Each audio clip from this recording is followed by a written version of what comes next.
హెబ్రీయులకు రాసిన పత్రిక ఇంకా చూస్తూనే ఉన్నారు. హెబ్రీయులకు రాసిన పత్రిక, హెబ్రీయులకు రాసిన పత్రిక 12వ అధ్యాయము 1-2 వచనాలు చదువుతున్నాం. చదవండి.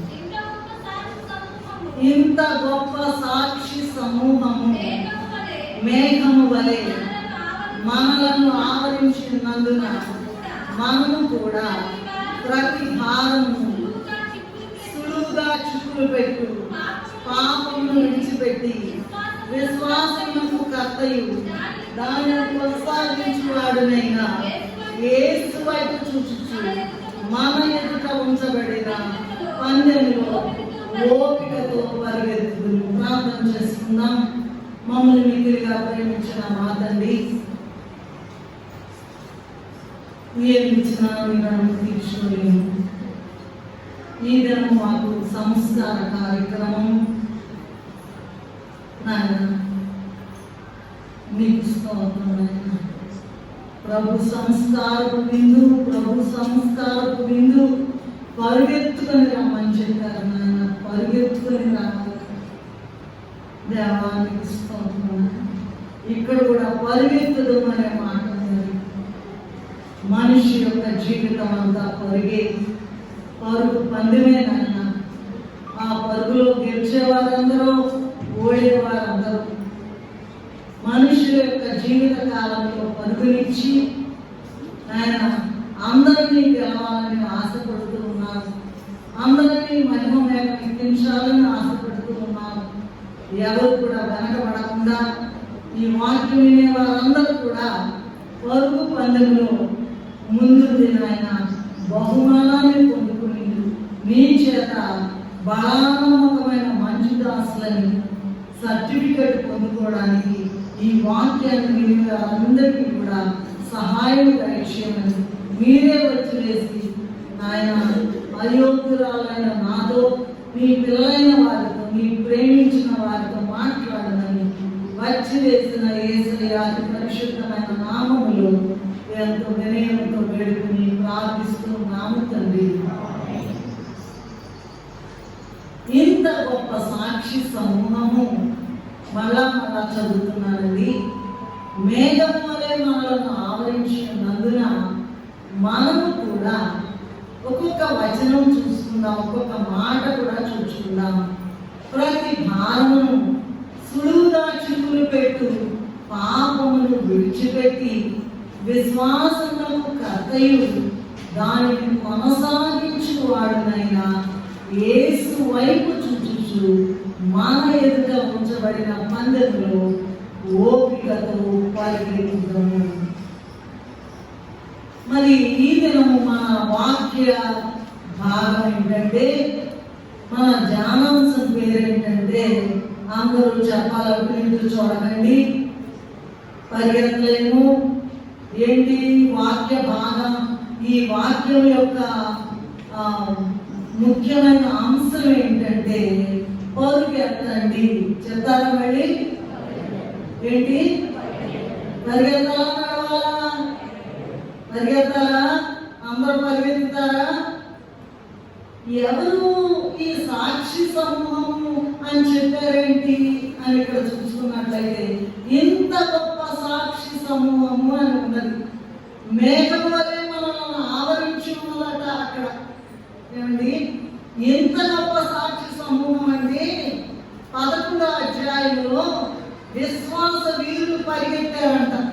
చాలా మంది ఉన్నారు అక్కడ. విశ్వాస వీరులు పరిగెత్తి బహుమానం పొందుకున్నారట. కనుక వాళ్ళు మన దగ్గరే ఉన్నారు, మనతోనే ఉన్నారు. మనం పాపం చేసేటప్పుడు అలా చేయకు అని చెప్తారు, కానీ మనకు అర్థం కాదు, మనకు వినపడదు. వారు ఆత్మస్వరూపులు. మనం నడినెత్తి నుంచి పాదముల వరకు పాపముతోనే నిండి ఉన్నాము. వాళ్ళట ప్రార్థన చేసుకోండి, టైం వేస్ట్ చేయకండి, పరిగెత్తండి.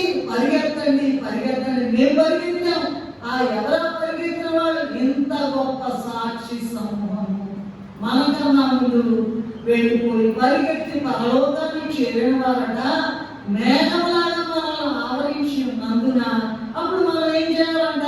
మనము కూడా చూసుకోండి మీ బైబిల్లో, మనము కూడా ప్రతి భారము సులువుగా చెక్కులు పెట్టు పాపమును ప్రతి పాపము అనుకోవచ్చండి. ఆ భారమంట పాపమును విడిచిపెట్టి విశ్వాసమునకు కర్తయు. అసలు విశ్వాసం కర్త ఎవరండి? యేసు వైపు చూచుచు మన ఎదుట ఉంచబడిన పందెములో ఎలా పరిగెత్తాలంట? ఓపికతో. ఓపిక ఉండదండి, అస్సలు ఓపిక ఉండదండి. ఏంట్లే అనుకుంటాం, బైబిల్ చదవడం ఏంట్లే, ప్రార్థన చేసుకోవడం ఏంట్లే, మందిరానికి రావడం ఏంట్లే, అబ్బా నాకు చిరాకబ్బా అక్కడికి వెళ్ళలేదు అనుకుంటాము. కానీ కష్టపడి వెళ్ళాలి, పరుగెత్తాలి అనేటువంటి మాట ఈ దినం మన ధ్యానాంశంలోకి తీసుకున్నాం. మనంట కొంతమంది భక్తులైన వారు ఏం రాశారంటే, జీవితం అనేటువంటిది ఒక పరుగంట, ఊరికే నడిచేది కాదు. జీవితం అనేది ఏంటంట? ఒక పరుగు. చూడండి, మనిషి అమ్మాయి కానీ అబ్బాయి కానీ పుడతారు కదండి, పుట్టిన తర్వాత వెంటనే నడుస్తారా? నడుస్తారయ్యా? నడవరు. ఎంత పడుతుంది? కనీసం సంవత్సరం పడుతుంది. బాగా బలంగా వెళ్ళైతే 8 నెలలకి 9 నెలలు కూడా నడుస్తారు. మామూలుగా అయితే సంవత్సరం అయిన తర్వాత నడుస్తారు. ఆ నడవడం ప్రారంభించి స్పీడ్ పెరుగుద్దంట. స్పీడ్ పెరిగి మళ్ళా ప్రారంభం అవుతుంది డిటీరియరేషన్ అంట. 50 అయినాకో 60 అయినాకో మళ్ళా స్కేలు. అందుకని సమయం ఉండగానే పరిగెత్తండి అయ్యా అని ఇదిగో ప్రభు సంస్కారపు విందు, ప్రభు సంస్కారపు విందు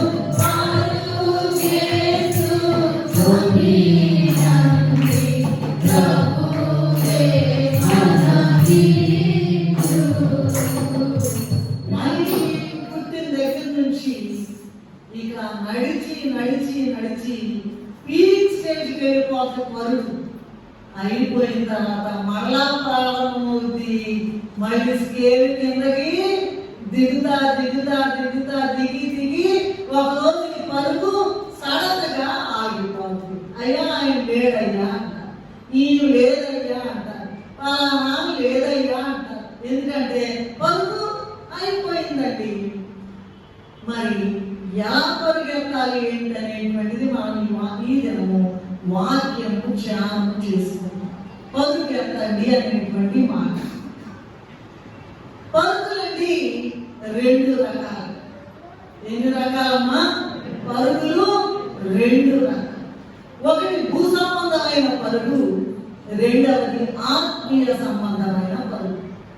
ఈ లోకంలో అందరూ కూడా నిత్యము ఏదో దానికోసం పరిగెత్తుతూనే ఉంటారండి. అవునా కదా? నేను చెప్పే మాట కరెక్టేనా కదా? భోజనానికి సరుకులు కావాలి, ఇల్లు కూర్చుకోవాలి, ఆవరణ అంతా శుభ్రంగా ఉంచాలి, లేవాలి, కందలాగా లేవాలి, మందిరానికి వెళ్ళాలి.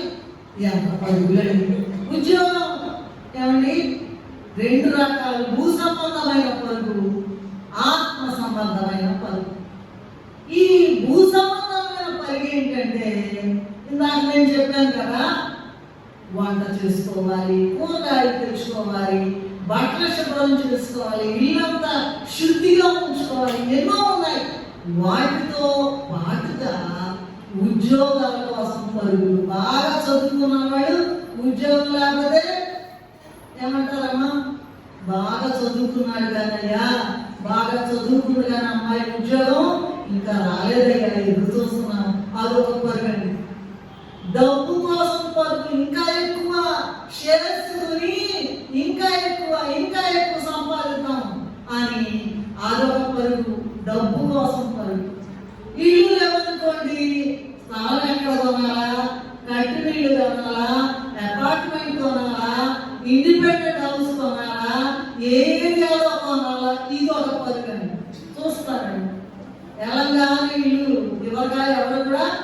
అని చూస్తారు.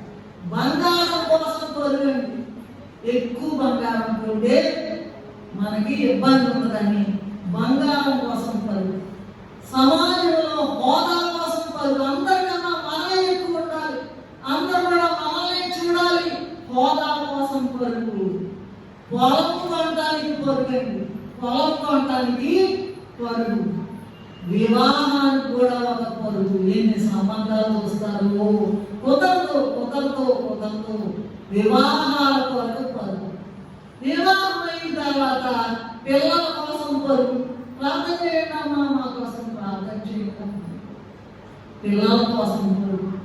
వాళ్ళు ఉంటారనుకో, వాళ్ళు ఎల్కేజీలో చేర్చడానికి ఏ స్కూల్ బాగుంది, ఎక్కడ చేర్చాలి, ఏంటి, దగ్గర ఉందా దూరం ఉందా, తీసుకొచ్చేది ఎట్లా, అది ఒక కారణం. సమాజంలో గొప్ప అంతస్తు మేమే పొందుకోవాలి, అదొక పరిగణ. ఇక సరే, ఇక క్రికెట్ లో ఆడుతూ ఉంటారు కదా పిల్లలు, మామూలుగా యంగ్స్టర్స్ ఆడుతూ ఉంటారు కదా. వరల్డ్ క్రికెట్ లో మేము మెంబర్షిప్ సంపాదించాం. అలాగే ఒలింపిక్స్ లో నేను గోల్డ్ మెడల్ సంపాదించుకోవాలి. ఇలా పరుగులన్నీ కూడా, ఇవన్నీ కూడా భూలోక సంబంధమైన పరుగులు. రెండు రకాలు ఉన్నాగా. ఇక ఆత్మీయ సంబంధమైన పరుగు అంటే ఆత్మీయ స్థితిలో ఎదుగుదల కొరకు, ఆత్మ ఫలములు ఫలించుట కొరకు. మీరు గలతీయులకు రాసిన పత్రిక 5వ అధ్యాయం 22వ వచనంలో ఉంటే చూస్తే ఒక పెద్ద లిస్ట్ ఉంటుందండి. మరి అది ఆత్మ ఫలములు ఏమిటో అక్కడ ఉన్నాయి. పెళ్లి కుమార్తె అంతస్తు చేరడానికి కొంతమంది పరిగెత్తుతారట. ఎంత కష్టమో పెళ్లి కుమార్తె వరుసలో చేరాలి, మాటలు కాదు. ఎంత కష్టమో, ఎంత కష్టమో. ఎలాగైనా నేను పెళ్లి కుమార్తె అంతస్తుకి ఎదగాలని కొంతమంది పరిగెత్తుతూ ఉంటారు. కనుక జీవితకాలం అంతా కూడా ఒక మనిషి జీవితము పరుగు పందెంలోనే గడుస్తుంది. ఎక్కడో ఒక చోట ఈ పరుగు ముగుస్తుంది. ఎప్పుడో ఒకప్పుడు కొంతమందికి 30 ఏళ్ళే ముగుస్తుంది. కొంతమంది మన కరోనా టైంలో 30 ఏళ్ళు కూడా లేవండి, 24 ఏళ్ళని అనుకున్నారండి. పరుగు ముగిసిపోయింది. పరుగు పరుగు పరుగు పరుగు వెళ్తూనే ఉంటారు, పరిగెత్తుతూనే ఉంటారు. ఒక చోట పరుగు ఇక అయిపోయింది, పరుగు ముగుస్తుంది.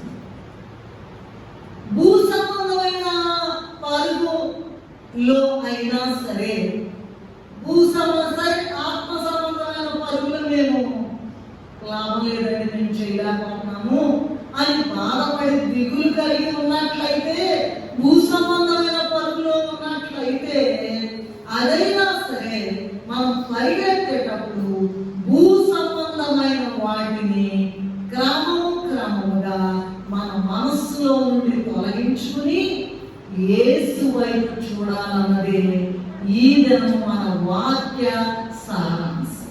యేసు వైపు చూచుచు మన ఎదుట ఉంచబడిన ఏ పందెము?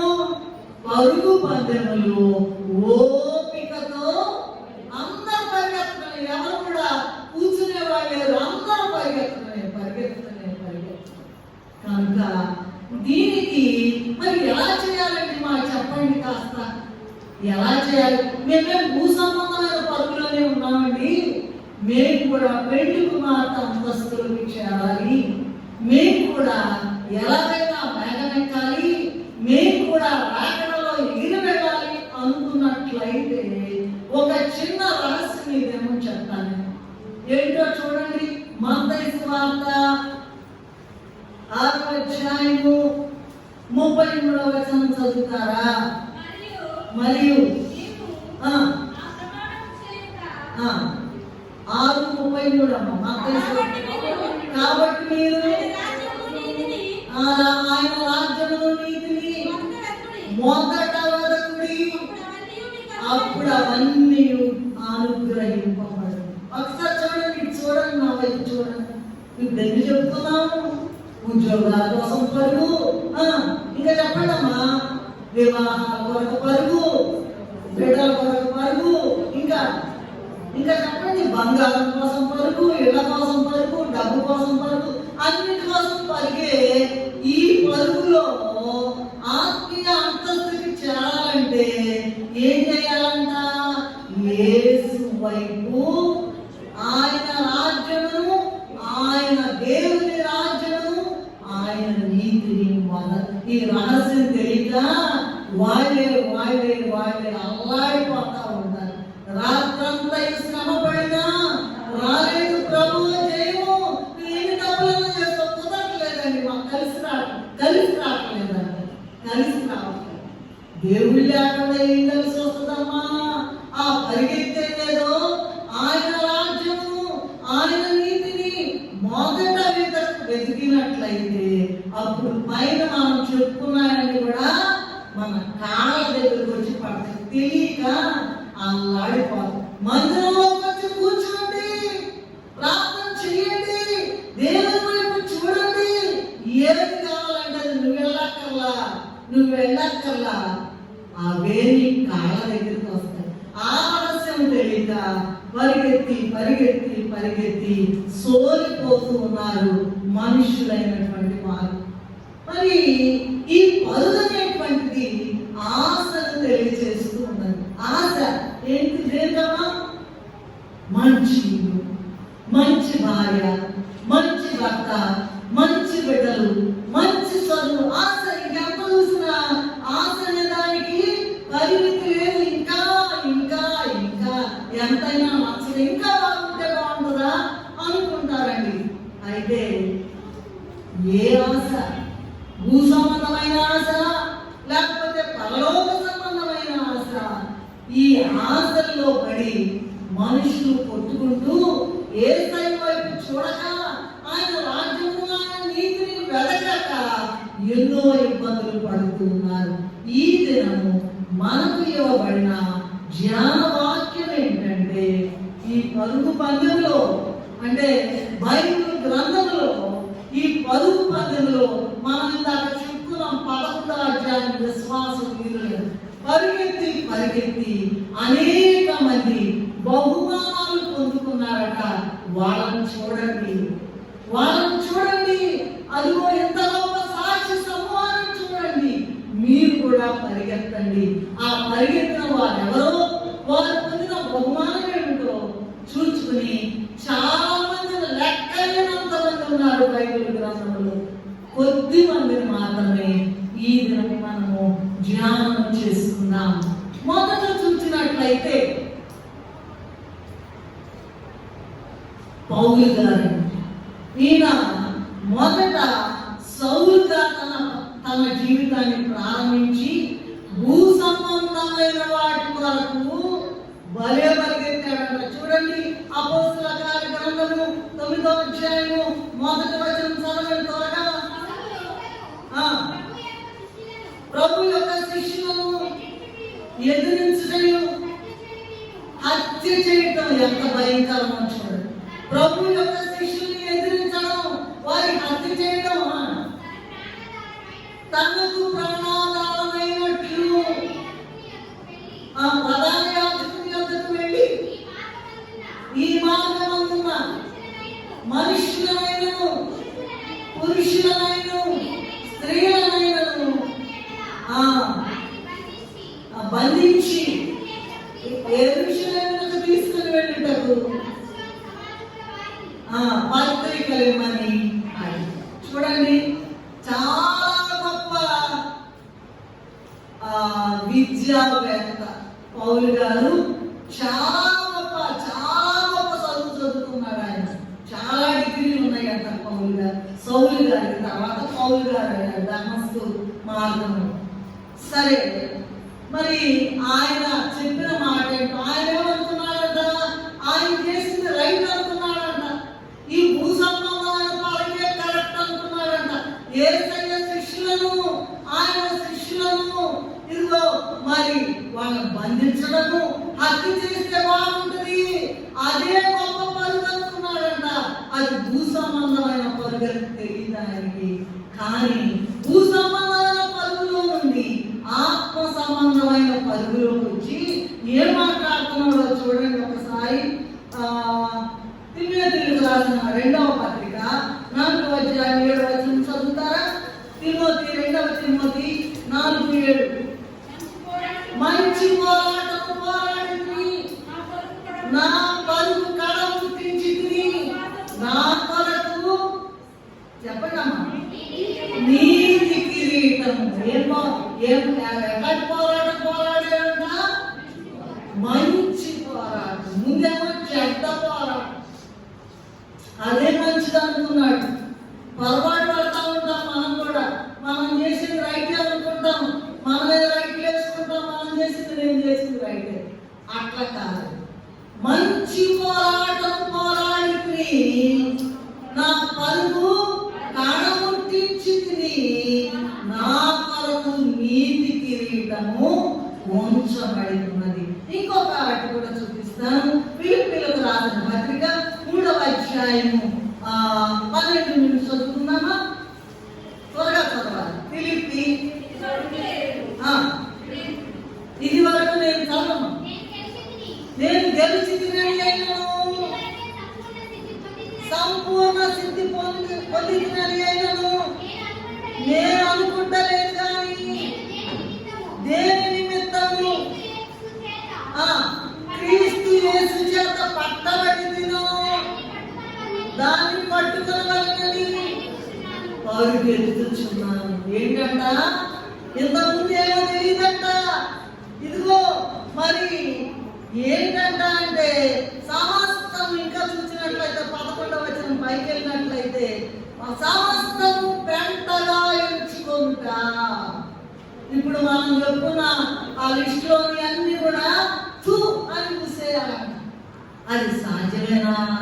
సాధ్యం కాదు. కానీ ప్రభు వైపు చూడటం ద్వారా, యేసు వైపు చూచుచు మన ఎదుట ఉంచబడిన పందెములో ఓపికతో పరిగెత్తుదము అని వ్రాయబడి ఉన్నది. కనుక నేను ఇదివరకు గెలిచాను అనుకోవట్లా, ఇదివరకే సంపూర్ణ స్థితి పొందాను అనుకోవట్లేదు. కానీ నేను దేని నిమిత్తం క్రీస్తు చేత పట్టబడితును దాన్ని పట్టుకొని వెళ్ళనని గురి యొద్దకే పరిగెత్తుచున్నాను.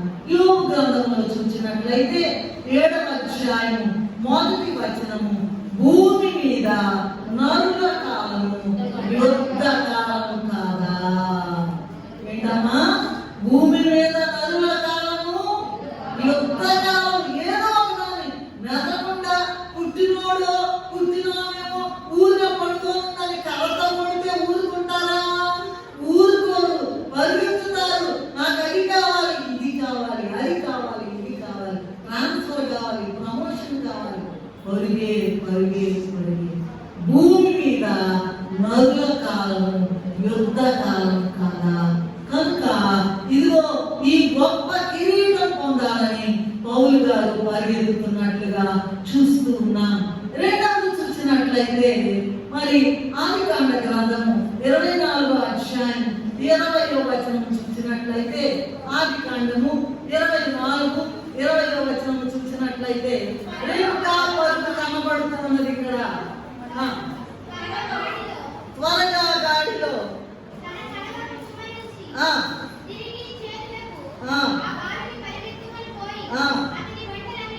పరిగెత్తుకొని పోయి ఎలియాజరు గారు పరిగెత్తి వచ్చాడండి పెళ్లి కుమార్తె కొరకు. ఎలియాజరు గారు పరుగుత గొప్ప పరుగు. ఆయన మొత్తం కూడా అన్నిటి కూడా ఒంటలు కూడా మోకరింపజేశాడట. ఆయన మోకరించాడట, పరిగెత్తుకొని వచ్చాడట.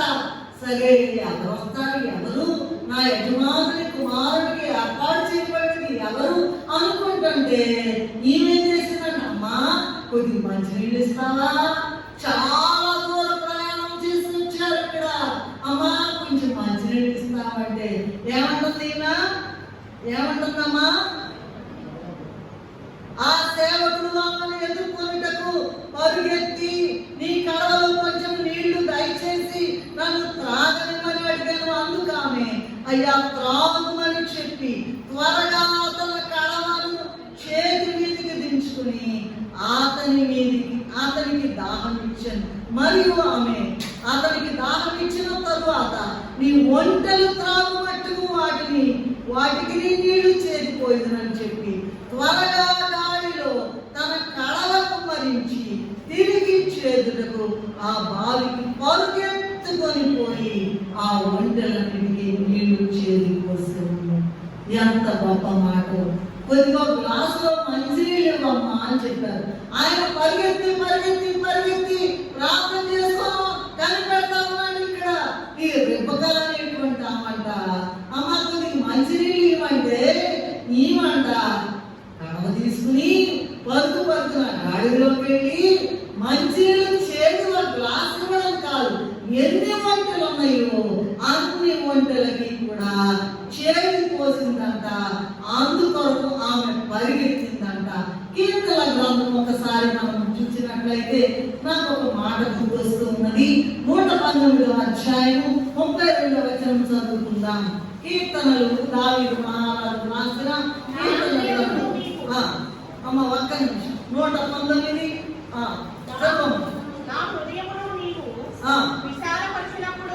నా హృదయం నీవు విశాలపరిచినప్పుడు చూసారంటండి. 139 చూసారా? ఇంకా తిరగేస్తూనే ఉన్నారండి. 32వ వచనం ఏముందండి? నా హృదయం విశాలపరచినప్పుడు నీ ఆజ్ఞల మార్గమున నేను పరిగెత్తెదను. మనం ఆజ్ఞల మార్గం పరిగెత్తుతున్నామా? మరి ఎటు పరిగెత్తుతున్నామో ఒకసారి చూసుకోండి. ఆయనకి ఆయన ఒంటరికి నీళ్లు చేసి పోయవలసిన అవసరత లేదు, కానీ పరిగెత్తిందంట. రేపొక త్వరపడిందంట, పరిగెత్తిందంట. రెండవది రేపొక విషయం. అందుకే రాస్తారు కదా, ప్రభు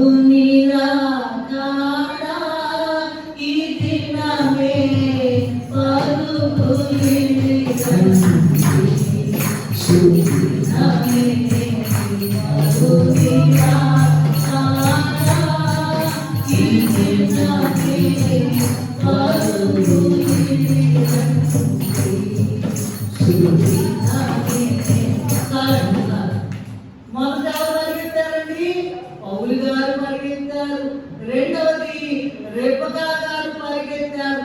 మూడవది చూసుకున్నట్లయితే మరి మొదటి సమూయేలు గ్రంథము 17వ అధ్యాయము 48 నుండి చదువుకుందామండి. దావీదు మహారాజు పరిగెత్తాడట. ఇక్కడ పౌలు గారేమో జీవ కిరీటం కొరకు పరిగెత్తాడట. రెబెకా ఏమో పెండి కుమార్తె వరుసలో చేరడానికి పరిగెత్తిందట. దావీదు మహారాజు సాతాన్ని తుత్తునియలు చేయడానికి పరిగెత్తాడు, సాతాన్ని ఓడించడానికి. ఇదిగో రాత్రి తెల్లవారుజామున బాగా బలంగా ప్రార్థన చేసుకుని పడుకున్న తర్వాత వాక్యం చెప్పాలిగా. చాలా కాలం క్రితం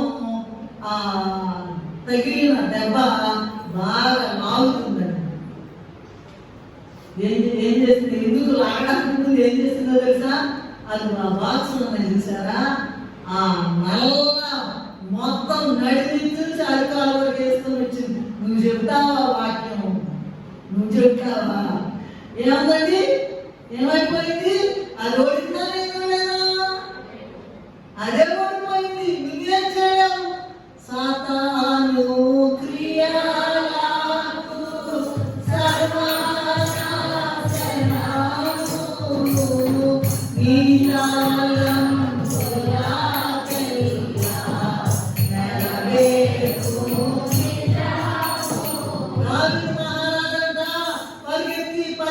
పరిగెత్తి గొల్లియాతును సాతానును ఓడించాడు. చదవండి మొదటి సమూయేలు గ్రంథము 17వ అధ్యాయం 47 నుండి చదువుకున్నామా? దావీదును కలుసుకొనుటకై అతనికి ఎదురుపోగా దావీదు వాణ్ణి ఎదుర్కొనుటకు సైన్యము తట్టు త్వరగా పరిగెత్తుకొని పోయి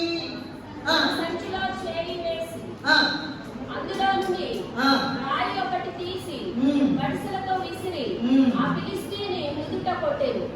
ఆ రాయి వారి ముందుట చొచ్చినందున వాడు నేలను బోర్లపడెను. ఆ ఫిలిష్తీయుడు లేచి దావీదును కలియుటకై అతనికి ఎదురుగా పోగా దావీదు వారిని ఎదుర్కొనుటకు సైన్యము తట్టు త్వరగా పరిగెత్తుకొని పోయి. ఇదిగో చూడండి, ఇంకా చూస్తే మరి రెండో పరిగెత్తు 51లో ఉంది చూడండి. వాడు పోక పడగా దావీదు పరిగెత్తుకొని పోయి ఫిలిష్తీయుని మీద నిలుచుండి వాని కత్తి వలదూసి దానితో వారిని చంపి వాని తాను తెగవేసెను. దావీదు ఓడిపోయాడా? గొలియాతు 6 మూల జానేడు గొలియాతు శూరుడు 6 మూల జానేడు గొలియాతు శూరుడు మూని చింతారించి ముక్తా చెక్కలారే చెక్కముక్కలారే దేవుని చింతారించి ముక్తా చెక్కలారే చెక్కముక్కలారే రేగి పవళ్ళలో వెయ్యేటి కోవలో యేసయ్యా మేరా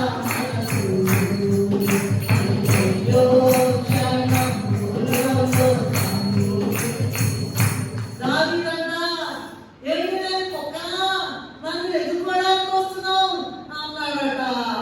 ఇదిగో జీవము గల దేవుని సైన్యము ప్రజలను తిరస్కరించినకు ఈ సున్నతులైన ఫిలిష్తీయుడని పరిగెత్తుకొని పోయి రాయి తీసుకుని ఒకటే కొట్టాడు. 5 రాళ్ళు వేసుకున్నాడు కానీ ఒక్కడితోనే అయిపోయింది. వాడి స్మాష్ అయిపోయిన తర్వాత మళ్ళా పరిగెత్తి వాడి కత్తితోనే వాడి తలను తెగవేశాడట. కనుక దావీదు మహారాజు సాతాను తుత్తులు చేసినట్లుగా కనబడుతూ ఉన్నది. అందుకే భక్తులైన వారు ఏం రాశారంటే, దావీదు సింహమును ఎదిరించి ధైర్యాన చీల్చినప్పుడు గొలియాతును హతమార్చినప్పుడు దేవుడు మనకు తోడుగా ఉన్నాడు. సామెతల గ్రంథము 18వ అధ్యాయం 10వ వచనం చూసినట్లయితే, యెహోవా నామము బలమైన దుర్గము, నీతిమంతుడు అందులోనికి పరిగెత్తుకొని వెళ్ళి సురక్షితంగా ఉండును. పరిగెత్తుకుని వెళ్ళిపోతాడంట.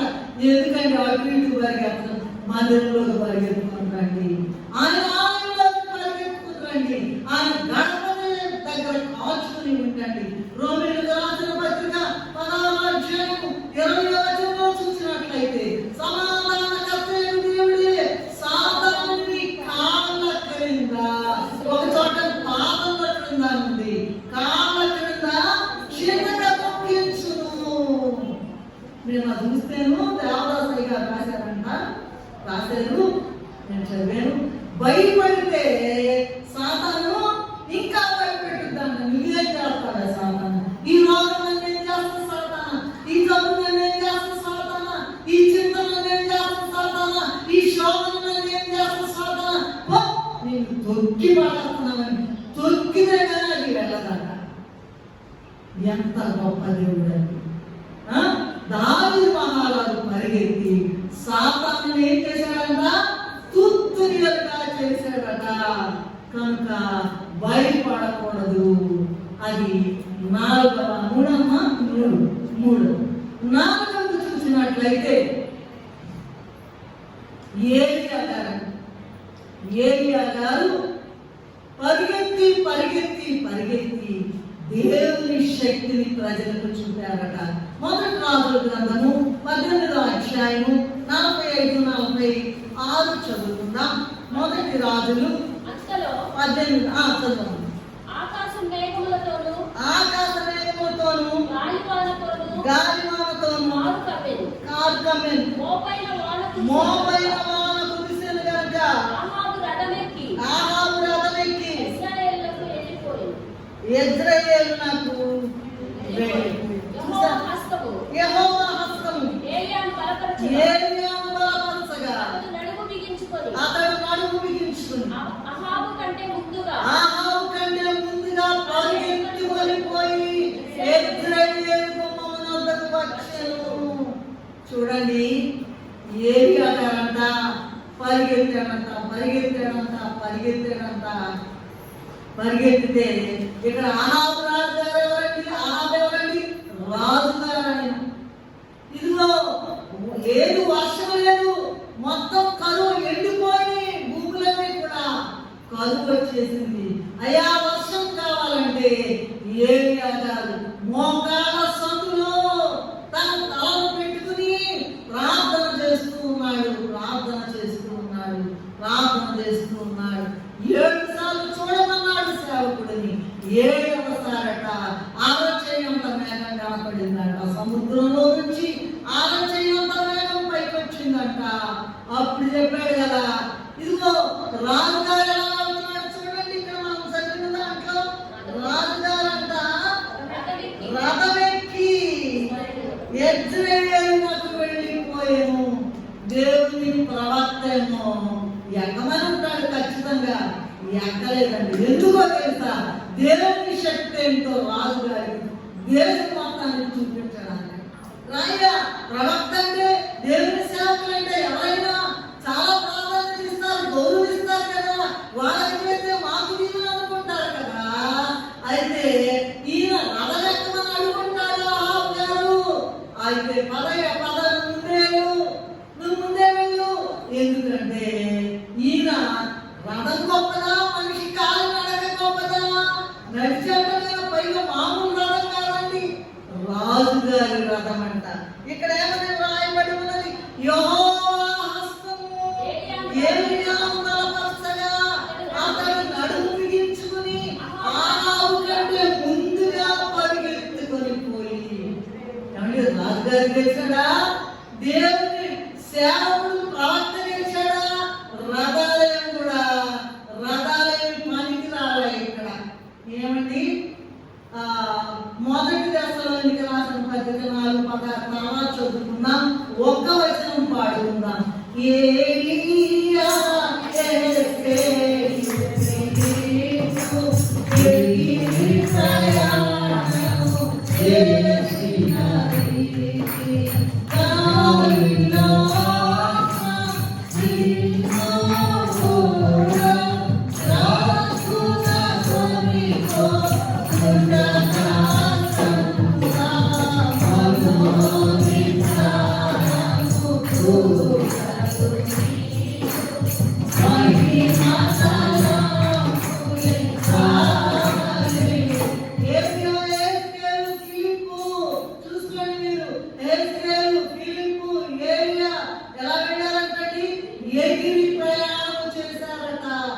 ఏలియా గారు దేవుని శక్తిని చూపించడానికి పరిగెత్తాడంట.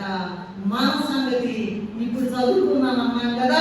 మొదటి దశలోనికి రాసిన పత్రిక 4వ అధ్యాయం 16వ వచనంలో చూసినట్లయితే మన మాట తెలుసు. మనందరికీ ఆ పాఠంతో శబ్దంతో దేవుని బోధతో ప్రభు దిగి వచ్చును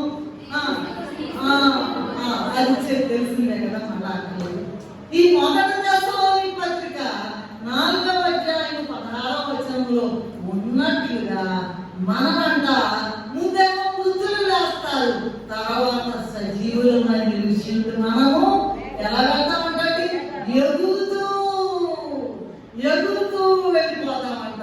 ఇదిగో చూడండి, మమ్మల్ని ఎలా చేశారే, మమ్మల్ని మతంలో దిగారన్నారే, కానీ ఈ తెల్లలేసి పని మాట్లాడుతున్న మహిళలు వెళ్తారన్నారే. చూడండి మా సంగతి.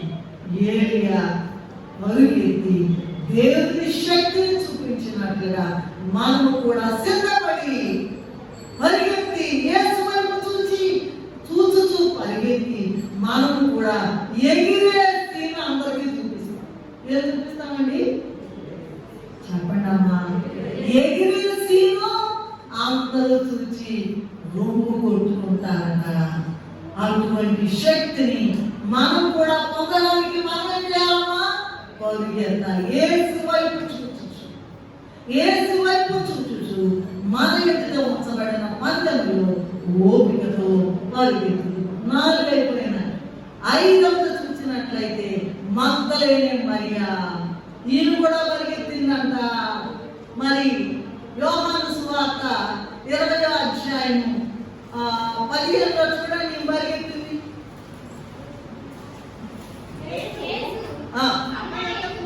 అమ్మా ఎందుకు ఏడ్చుచున్నావు, ఎవరిని వెతుకుచున్నావు అని ఆమెను అడుగగా ఆమె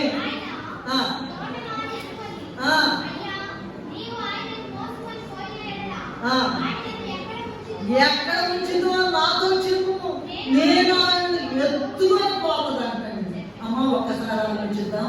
ఒక స్త్రీ ఏమా, ఒక స్త్రీని అబల అంటారు. ఇప్పుడు సబల అయిపోతున్నారు మోడీ, అబల అంటారు. ఒక స్త్రీ చీకటిగా ఉన్నప్పుడు, ఇంకా తెల్లవారలేదు, పరిగెత్తుకొని వెళ్ళి ఏమడుగుతుందంట, ఒక పురుషుని యొక్క శవము నేను మోసుకుని వెళ్తాను. భయం ఉండదా? ఎలా మోసుకుని తెగించేసింది, పరిగెత్తిందండి. ఇదిగో 20వ వచనము 20వ అధ్యాయము 1-2 చదివారా?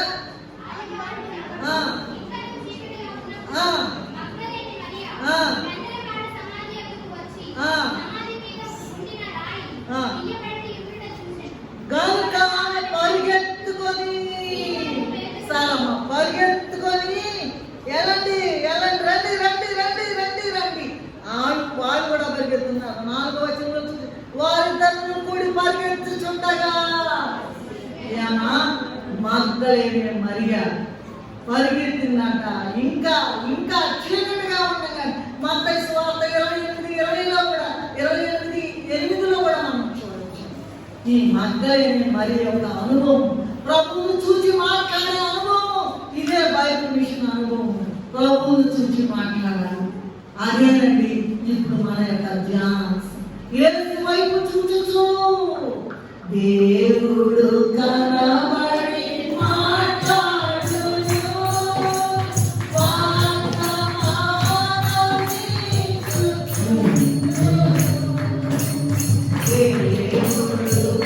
కనబడి మాట్లాడును,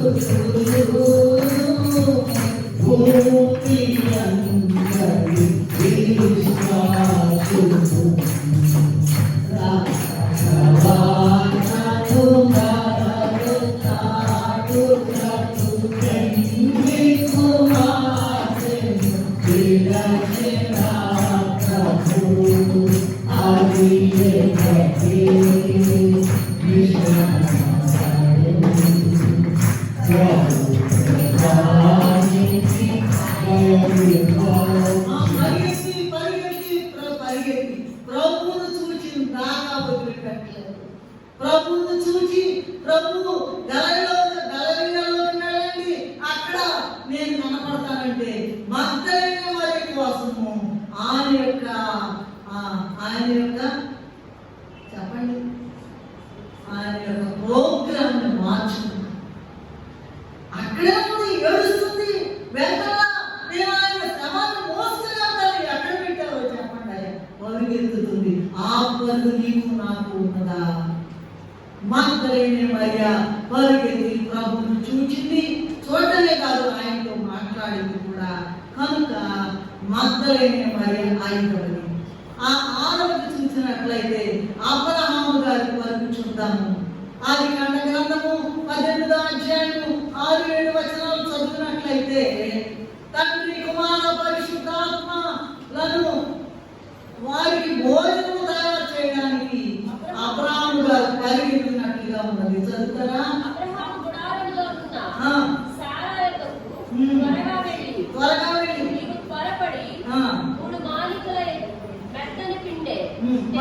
పరిగెత్తాడనే మాట చెప్పండి.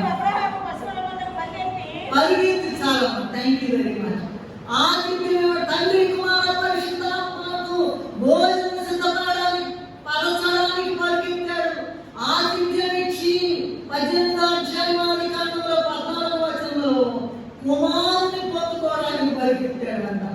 వాళ్ళని ఆతిథ్యం ఇచ్చి కుమారుని పొందుకుని వాగ్దానాన్ని సంపాదించుకోవడానికి పరిగెత్తాడట. అందుకే విశ్వాసానికి తండ్రి అయ్యాడు. ఆ భక్తి పరులైన వారు చనిపోతే పరలోకానికి వెళ్తారు కదా, అక్కడ అబ్రహాములోన అనుకుంటారట. ఎంత గొప్ప, ఎంత గొప్ప. లూకా సువార్త 16వ అధ్యాయం 22వ వచనంలో చూసినట్లయితే లాజరు అబ్రహాములోన ఆనుకున్నట్టు తీసుకుని పోబడెను అని ఉన్నది. అబ్రహాం గారు పరిగెత్తారు కనుక చూసినట్లయితే ఇక్కడ మరి ఈ 6వ పరుగు ఎవరండి? అబ్రహాం గారి పరుగు. 7వ పరుగు చూసినట్లయితే గెహాజీ పరుగు. ఈయన పరిగెత్తి శాపాన్ని కొని తెచ్చుకున్నాడంట. అది కూడా మనం నేర్చుకుంటే ఆ శాపాన్ని తప్పొచ్చని ప్రభు మనకి వాక్యం ఇచ్చారు. 2వ రాజుల గ్రంథము 5వ అధ్యాయం 16వ వచనం నుండి చదువుతారా? 2వ రాజులు 5:16. ఎవరి సన్నిధిని నేను నిలబడి ఉన్నాను, ఆ యెహోవా జీవము తోడు, నేనేమీ తీసుకొనను. ఆయన నయమాను గారు బాగుపడి కుష్ఠరోగం నుండి ఎన్ని కావాలంటే అన్ని ఇస్తానయ్యా నీకంటే, యెహోవా నామములో జీవము గల యెహోవా నామములో నేను ముట్టుకోను, నాకు అక్కర్లేదన్నాడు. యోసేపు గారు కూడా అన్నారు, దానియేలు గారు కూడా అట్లాగన్నారు. వీళ్ళు ముట్టుకోరండి. ఈయన పరిగెత్తి 20 చదవండి. 2వ రాజులు 5:20 చదవండి.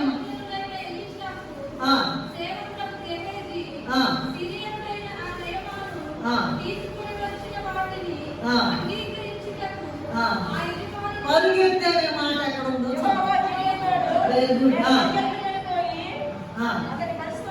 పరిగెత్తుకొని పోయి ఆ ఎల్లు తెచ్చుకోవడానికి వచ్చాడండి. ఆ ఎల్లు తెచ్చుకోవడం కాదండి, జీవిత కాలము అతనికి అతని కుటుంబానికి అంటుకు ఉండే కుష్ఠరోగం తెచ్చుకున్నాడు.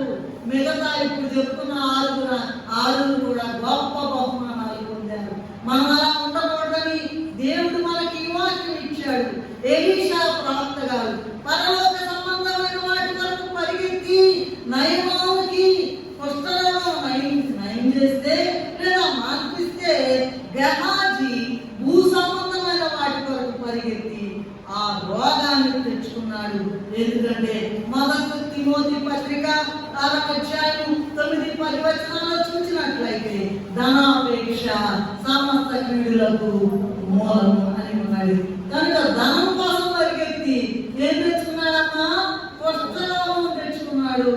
మరి ఎలీషా గారి దగ్గర ఆ కీర్తన గ్రంథము 5వ అధ్యాయం నాకేమి కొదుగా నా నాథుడా ధన సహాయము మనకు కలుగు, ఆ అనుదినము తండ్రి మన అక్కరలు తీర్చు అనేటువంటిది. మరి 127 కీర్తన 2లో చూసినట్లయితే ఇదిగో నిద్రపోతుంటే ఆయన ఇచ్చేస్తున్నాడంట.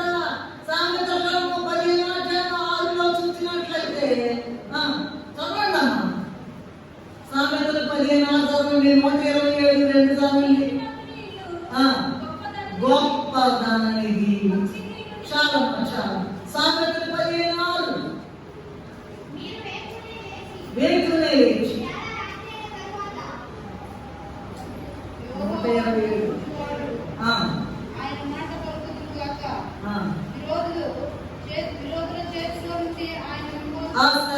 సరేనండి, మనకి సమయం ఉంది కనుక, సమయం తక్కువగా ఉంది కనుక చూడండి. గెహాజీ ఎలీషా గారు పరిగెత్తి ఏం చేశాడండి? భూ సంబంధమైన వాటి వైపు కూడా తన దృష్టి మార్చలేదు.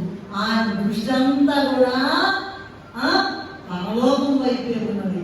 ఈ గెహాజీ దృష్టి అంతా కూడా ఆ భూ సంబంధమైన వాటి మీద ఉన్నది కనుక కుష్ఠరోగము తెచ్చుకున్నాడు. అంటే వాటి వరకు పరిగెత్తి శాపము కొని తెచ్చుకున్నాడు. ఇన్ని చూశాం కదా, ఇంకా చాలా చాలా చాలా చాలా ఉన్నాయి. అవన్నీ చెప్పడానికి సమయం లేదు కనుక 7 రకాలు చదువుకున్నాము, 7 రకాలు విని ఉన్నాము. పౌలు గారేమో జీవ కిరీటం వరకు పరిగెత్తాడు, రెబ్కా గారేమో పెళ్లి కుమార్తె వరుస పరిగెత్తి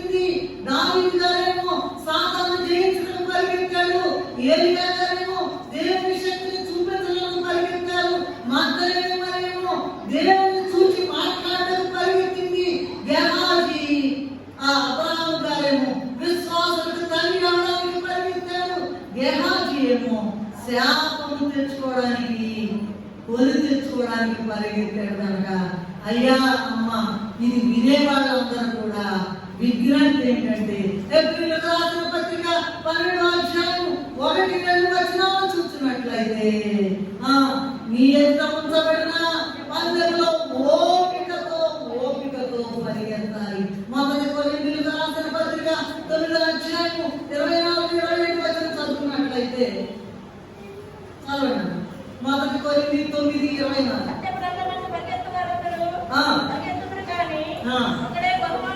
బహుమానం చాలా మంది పరిగెత్తుతారు కానీ ఏం చేస్తారంట? బహుమానం అందరికి ఇస్తారమ్మా, అందరికి ఇస్తారా? ఇవ్వరు. బహుమానం పొందేవాడు ఒక్కడే. అందుకే 12 మంది నీకు బాగున్నదా, పొందువాడు ఒక్కడే బహుమతిని. బహుమానం పొందేటట్లు పరిగెత్తాలి. ఈ భూ సంబంధమైన ఈ 2 రకాల భూ సంబంధమైన ఆత్మీయ సంబంధమైన పనుల్లో ప్రారంభంలో భూ సంబంధమైన వాటి కొరకు పరిగెత్తాము. ఇప్పటికి ఇక చివరి అంశం రాకడా అంటున్నారు. కరోనా వాటి జనాన్ని కబలించుకు వెళ్ళింది. ఇప్పుడు మనం పరలోక సంబంధమైన వాటి కొరకు పరిగెత్తాలి, పొందాలి. అసలు మరట్లయితే అంత వదిలిపెట్టి ఇక పరిగెత్తమంటారా? కొద్దాకా డబ్బులు ఎవరేస్తారు, తిండట్లా బతకాలి కదా అనుకుంటారేమో. అలా కాదు. చూడండి, ఒక వచనం ఏముందంటే తిమోతికి రాసిన 2వ పత్రిక 2వ అధ్యాయము 5వ వచనం చూసినట్లయితే, జట్టి అయిన వాడు నియమము ప్రకారం పరిగెత్తుతాడంట. చాలా మంది తర్వాత చదువుకోండి. చూడండి, ఈ పరిగెత్తే వాళ్ళు మరి ఎట్లాగండి మమ్మల్ని భూ సంబంధమైన వాటి కొరకు పరిగెత్తకుండా ఆత్మ పరుగులో వెళ్ళమంటారు. బ్రతికేది ఎలాగు, మా జీవితం ఎలాగు, మాకు డబ్బులు ఎట్లాగు అనుకోవచ్చు. కానీ ఈ పరిగెత్తే వాళ్ళందరూ కూడా మితంగా ఉంటారంట, జాగ్రత్తగా ఉంటారంట. ఎంసెట్ రాసేవాళ్ళండి, సివిల్ సర్వీసెస్ రాసేవాళ్ళండి, మరి సెంట్రల్ గవర్నమెంట్ లో స్టేట్ గవర్నమెంట్ లో రాసేవాళ్ళు చాలా మితంగా ఉంటారంట. ఎట్లా పెడితే అట్లా తిరగరంట. వాడు 24 hours చదువుతాడు, 18 గంటలు చదువుతాడు, 50 సీట్లు సంపాదించాలి. ఈ సందర్భంగా ఒక చిన్న మాట, మన అయ్యగారు కూడా చాలా పరులండి, చాలా ఇష్టమండి ఆయనకి హైదరాబాద్లోకి వెళ్ళాలని. సివిల్ సర్వీసెస్ లో గ్రూప్ 1 ఎగ్జామ్ ఎప్పుడో చాలా కాలం పాస్ అయ్యారు. కానీ ఎన్నోకి వెళ్ళేటారు వారికి ఏదో 1 or 2 చెప్పబోయేటప్పుడు డబ్బులు కట్టమన్నారు. వాళ్ళ నాన్నగారు అన్నారంట, అయ్యా నేను దేవుడి సేవ చేసుకునేవాడిని కదా, డబ్బులు ఎక్కడ తెచ్చి పెట్టాలి నాయన అన్నారు. ఇప్పుడు ఏం చెబుతారంటే, అలా గ్రూప్ 1 వెళ్ళి నేను కలెక్టర్ అయిపోయింటే నా బతుకంతా నాశనం అయిపోయేది, దేవుడికి చిత్తమేంటి? దేనికి వచ్చారు?